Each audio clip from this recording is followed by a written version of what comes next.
Heidi ho, everyone. Welcome. We're going to do another section in Unit 3 today. We're going to do 3.3, which is all about properties of logs. So we're going to look at a couple of these. We're actually going to change. We're going to take off this last one. There's actually not really any real life problems in this section. We'll look at some more in next section. And then here too, just make this a capital R, right? We're just going to rewrite logarithms with different bases. So how do we rewrite a log from base 2 to a base 5 or stuff like that? And then we're going to look at using properties of logarithms, to evaluate or rewrite expressions.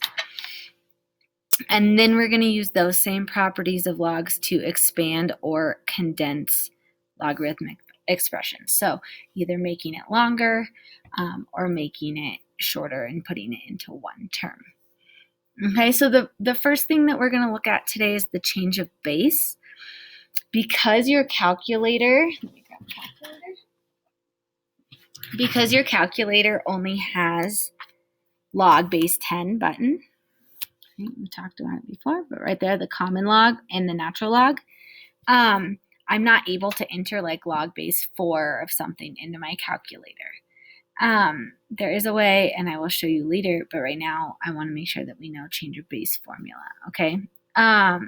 So in order, oh gosh, I didn't clear the screen, sorry.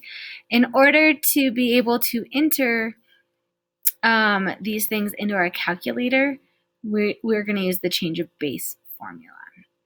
And so it's really not so bad. Here we have an expression, log base a of x, whatever that might be, right? And over here we have an expression with log base b. Log base a is what you're starting the problem with, and then log base b is what you would want to change it to. So if this is like log base 4 and I want to change it to log base 7, then A would be 4 and B's would be 7. But since the only button on the calculator that I have is log base 10, most of the time we're going to be changing this to log base 10 so that it's something that I can enter into my calculator. So anyway, all we do is we create this fraction with probably tens, right? Whatever my original base is goes on the bottom right here. So I always think of base as the bottom. And then what I'm taking the log of goes on the top. And that works the same whether it's a common log or a natural log. So I think it'll make more sense once we actually try a problem. So I'm going to go down and just try this, okay? So here it says use common logs to evaluate the following. So this is not something that I can enter in on my calculator because it's log base 4. So what I'm going to do is I'm going to start this fraction, and I know that I'm going to want log base 10 because that is a button on my calculator that I can do. Okay, and then my base, the base goes on the bottom, so it's going to be log base 10 of 4. And then what you're taking the log of goes on the top. So log base 10 of 25. So then on my calculator, I can just hit log of 25 divided by log of 4, right? I don't need the 10. And then that's something that I can easily just do on my calculator, right? So log of 25. Make sure that you close that parenthesis so your calculator knows that that's all you're taking the log of. And then divided by log of 4. Close it. So just like that is what your calculator should look like. Okay, and then you just hit enter, and there it is, 2.322. Okay, so it's approximately 2.322. So I want you to try the next one. Evaluate this, enter it into your calculator, and see if you get the right answer. And then when you're ready, check your work. Okay, so check your work here. You should have gotten log of 12 over log of 2, which is approximately 3.585. Again, you don't have to write the tens. You can if you want, but you don't have to. Okay, for the next example 2, it's going to be the exact same thing. The only difference is now it wants me to use natural logs. Well, it's the same process. The only difference is that we do natural log. So I would do natural log of 25 on top over natural log of 4 on bottom. Okay, and when I enter this into my calculator, I'm going to get the same thing, which makes sense. I should get the same thing because log base 4 of 25 and log base 4 of 25 are the same, no matter how I choose to solve it. So then that means over here, right, if I take the natural log of 12 and divide it by the natural log of 2, I should get the same thing. And if you actually try it and enter it into your calculator, you'll find that you do, in fact, get the same thing. Okay, so hopefully that makes sense. Change a base formula. So if I give you, right, like, you don't have to write this, but like log base 7 of 30 or something, right? You should be able to tell me what this is pretty quickly by taking log of 30 and dividing it by log of 7. Okay. Okay, so what we're going to do now is we're going to go look at the properties of logs and how that helps us in evaluating and condensing and expanding and condensing logs. First thing I want to say is that these rules, the product property, the quotient property, and the power property, they work the same for common log as they do for natural log. So even though the examples here are common logs, right, or a log base A, it'll work the exact same if it's natural log. So the product property says if I multiply two numbers together within a log, right, this is u times v, then I can expand that out and say log base A of u plus log base A of v. So I can split that up. Vice versa, if I'm given log base A of u plus log base A of v, because it's plus, that tells me it's multiplying, I can go and multiply those numbers together, as long as the base is the same. If this is log base 4 of u plus log base 5 of v, I can't do anything. There's nothing I can do there. Okay, so basically if you're adding two logs together, it's the equivalent of multiplying these numbers, the u and the v, together. Okay. The quotient property, same idea. The only difference is that you're subtracting, and when you subtract, you divide. And we just have to be really careful here. Whatever term comes first, that's the term that goes on the top of the fraction. That's the term that goes in the numerator. Okay, so it would be u divided by v. If I have log base A of v minus log base A of u, then that would be log base A of v over u. And again, those bases have to be the same. You have to have log base A, right? Or whatever it is, but the bases have to be the same. And then the last one is really helpful. This tells me if I have log base whatever of whatever, and it's being raised to an exponent, I can take that exponent out and put it in the front. Okay, and this is really helpful because I can't do any of these two rules if there's a number in front. So if I get something with a number in front, I have to then go ahead and put it up in the exponent in order to be able to follow these rules. And we'll look at all of these. Okay, so let's look at our first example here.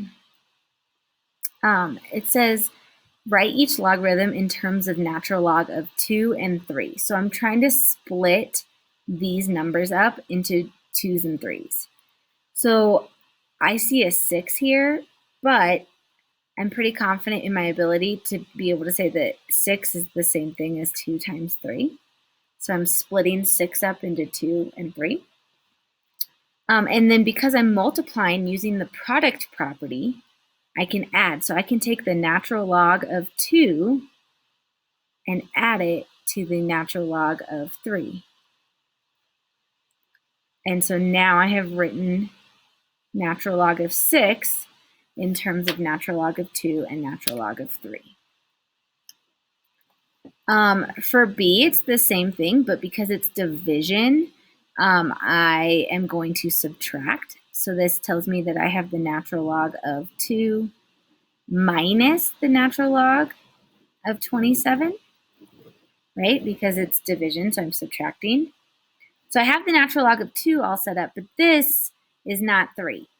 So I want this to have a base of 3. So 27, though, if I know, which I should, is 3 to the third. So this is natural log of 2 minus the natural log of 3 to the third. And then finally, because there's an exponent here, I can bring this exponent in front.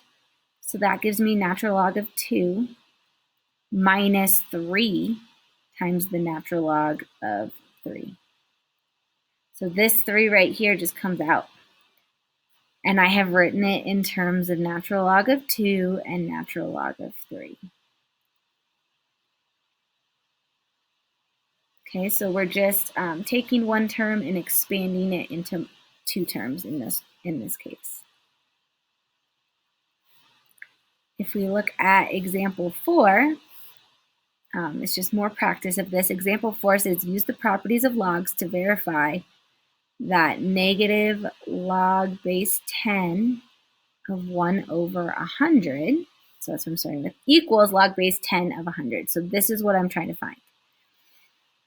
And then it gives me this hint to write 1 over 100 as 100 to the negative first, right? Because 1 over 100 is 1 over 100 to the first.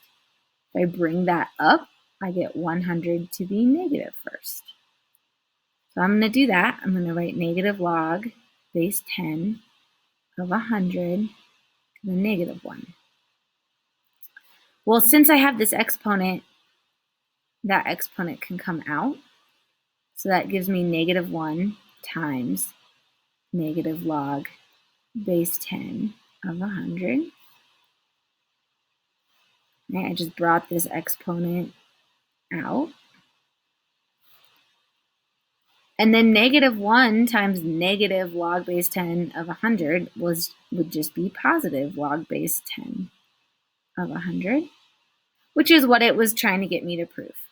So I did it. Okay, I've proved that the left side equals the right side by using my log properties. All good? Feeling okay? Let's look at example 5, last example on this page. Okay, so example 5 says use the log properties to expand as much as possible. Okay, so this little hint here says start by counting the number of different arguments. That will tell you how many separate logs you will have in the final form.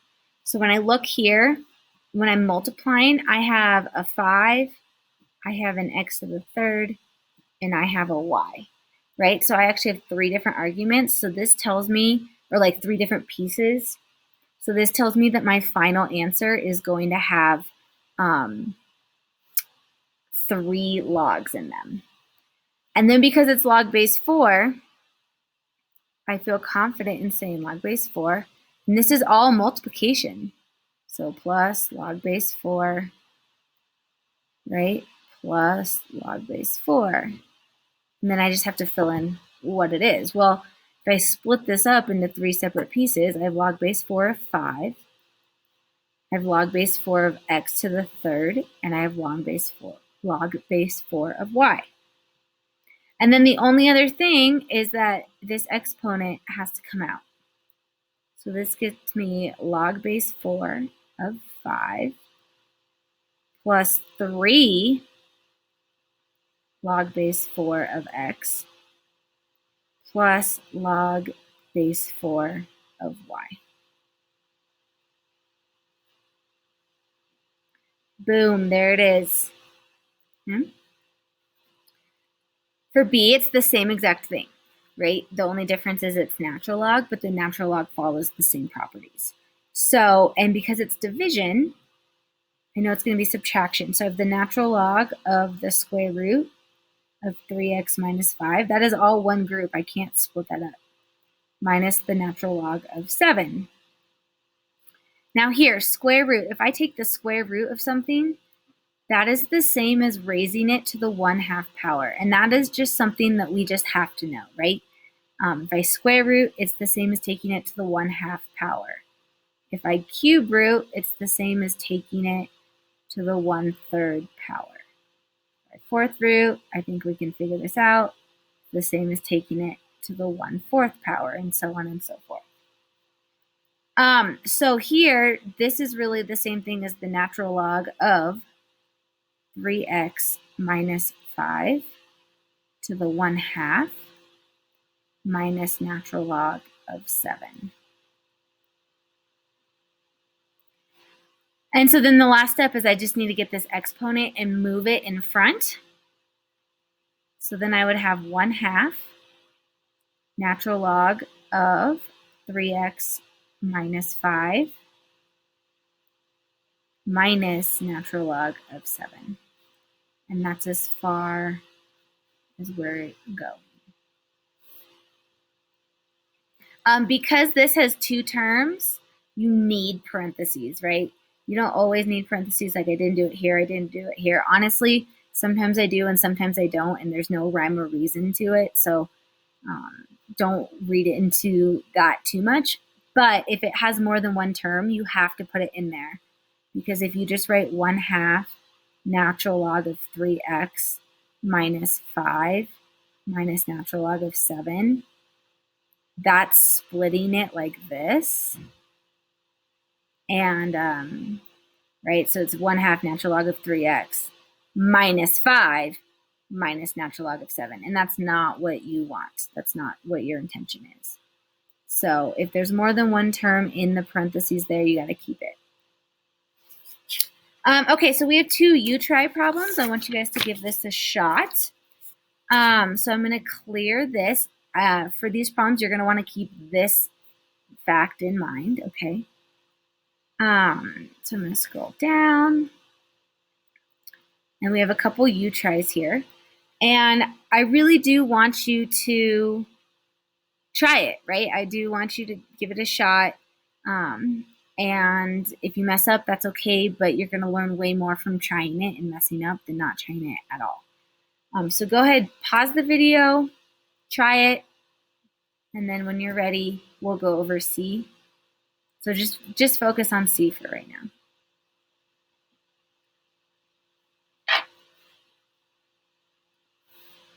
Okay, so let's look at C.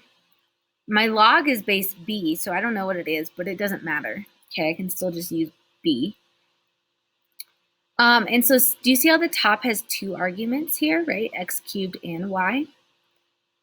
So those, because they're multiplying, those are adding. So I can say log base B of x cubed plus log base B of y. And that is the whole top. So I'm going to put that in brackets because that's the whole top.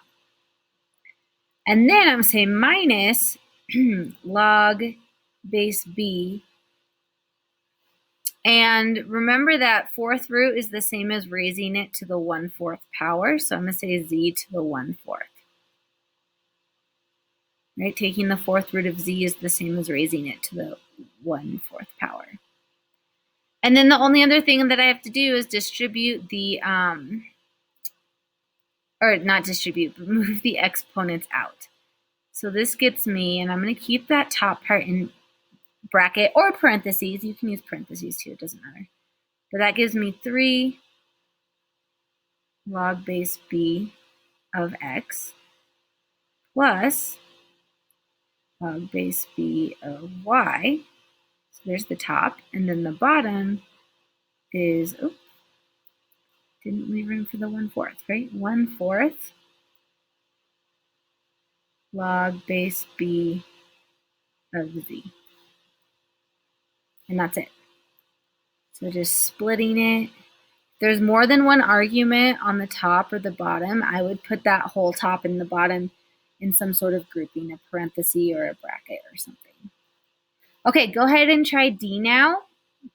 And then when you're ready, hit play. Alrighty, so hopefully you gave this a good try.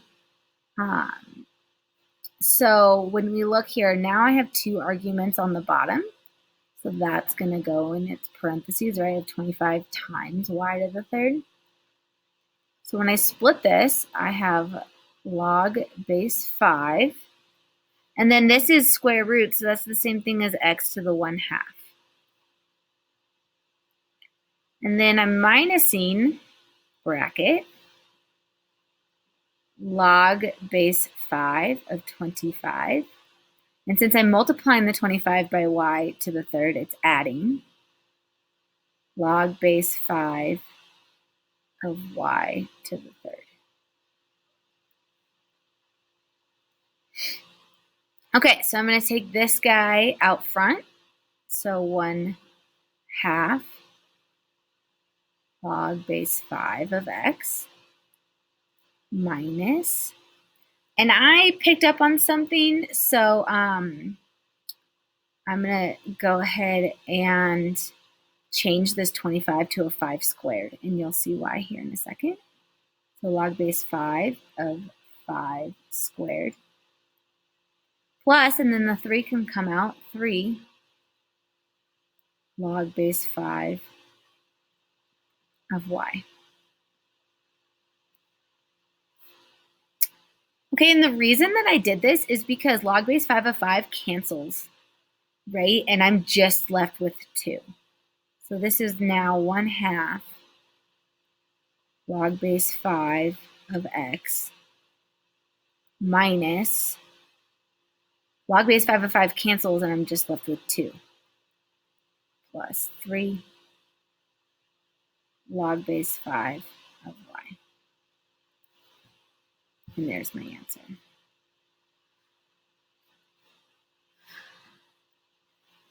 Okay, please, please, please reach out to me if this is not making sense, if you have questions. I need to know those things. I need to know if you're struggling so that I can help you. Otherwise, I'm just going to assume everything's fine in D&D, okay? The last thing that we're going to do here is example 6. And example 6 is now going the opposite way. So now I'm given this long expression, and I want to condense it down to 1 log. So let's clear this out and go down and look at what we mean here. So it says write as a single logarithm. So first thing I have to check for is, are all the bases the same? And in this case, I have base of 10, base of 10. So that's a good sign. Okay, the other thing is I cannot have these numbers out front when I'm doing this. So that's kind of my, that's kind of my first step, is that I need to put those now back into the exponent. So here it's log base 10 of x to the 1/2 plus log base 10 of x plus 1 to the 3rd. Okay, now x to the 1/2, we should know now, right, is square root of x. Okay, and I don't really feel like figuring out what x plus 1 to the 3rd is, so we're just going to leave it. That's okay. All right, so now I have 2 logs with the same base with no numbers in front, and I'm adding, so that means I'm going to multiply my arguments together.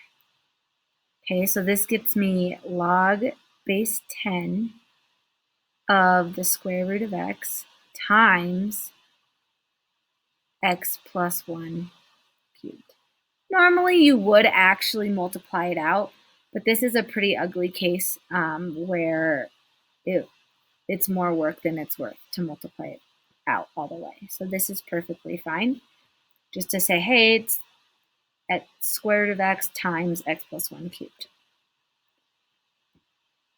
Okay, so for b, same thing. I have natural log, but that's okay. They're both natural log. I cannot have this 2, so that needs to go up.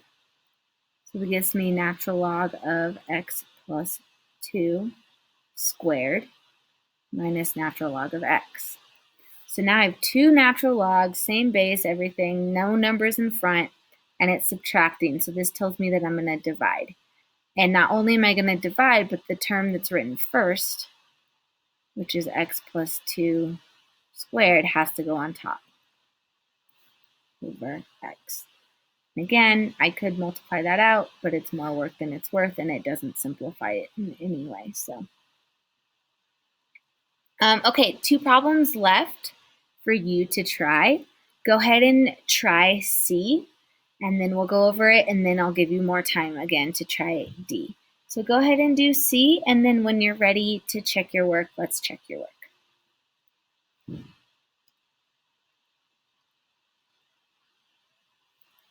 Okay, so first thing hopefully we notice is that they're both natural logs. I also don't want these numbers in front, right? So I'm going to rewrite this as the natural log of x squared plus the natural log of x plus 5 to the 1/3.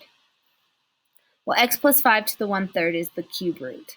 So this now becomes the natural log of x squared plus the natural log of the cube root of x plus 5. So now I have 2 natural logs, same base, no numbers in front. Everything's fine and dandy. I'm adding, so that means I'm multiplying. So I'm taking the natural log of x squared times the cube root of x plus 5. Again, if it was easier numbers, I actually would multiply it out, but there's no way I want to do that. So that's it. So hopefully C went okay for you. I am going to give you time now. Go ahead and pause the video and do D. And then when you're ready, hit play. Okay, so let's look at D here. Again, I have to get rid of any numbers in front. So this becomes log of x minus 3 squared minus log of x. They are the same base. They're both base 10, and I know that because there's no base written.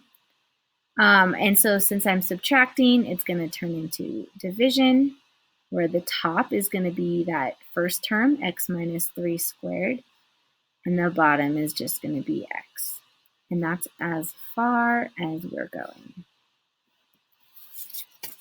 So hopefully that feels okay to use those log properties. We're going to hit those pretty heavily again in the next couple lessons, and then again, I want to say in second semester. So just make sure that we're feeling good about these log properties. Reach out to me if you're not. Our next lesson is all going to be about solving these log equations, and we will want to use some of these log properties. So if you have any questions or concerns or anything, let me know. Otherwise, we'll see you soon.